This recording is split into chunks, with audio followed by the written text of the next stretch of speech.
Mga pagdasig ni Pablo alang kanato nga mga katawhan sa Dios nga magkinabuhi gayud kita sa kanunay nga dunay Ginoo.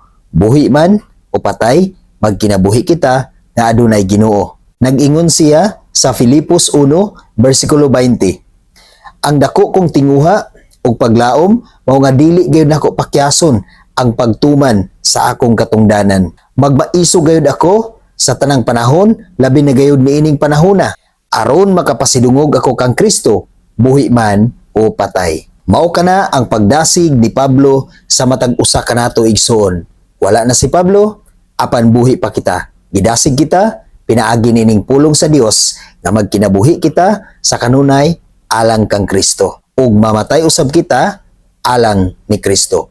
Maningkamot kita igsoon sa pagtuman sa kabubuton sa Dios ug dili gyud nato pakyason ang Dios sa atong mga kinabuhi tungod kay dunay dakong tuyo ug tinguha ang Ginoo sa matag usa kanato.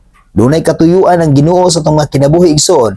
Busa dili gyud nato kinipakyason, maningkamot kita sa pagpahimuot kaniya, maningkamot kita pagtuman sa iyang kabubuton tungod kay mao kana ang dakong tuyo sa Dios alang sa matag usa kanato. Dili kita mahadlok sa pagsangyaw sa pulong sa Dios, dili kita mahadlok sa pagtuman sa iyang kabubuton tungod kay ang matag usa kanato duna gayoy katungdanan sa pagpasidungog ngadto sa Ginoo. Ug ato gayud kanang gamiton igsoon, dili nato sayangan ang atong makinabuhi.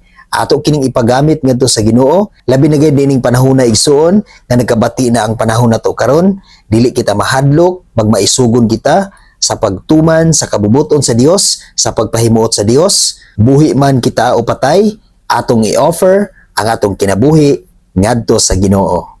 God bless sa tanan.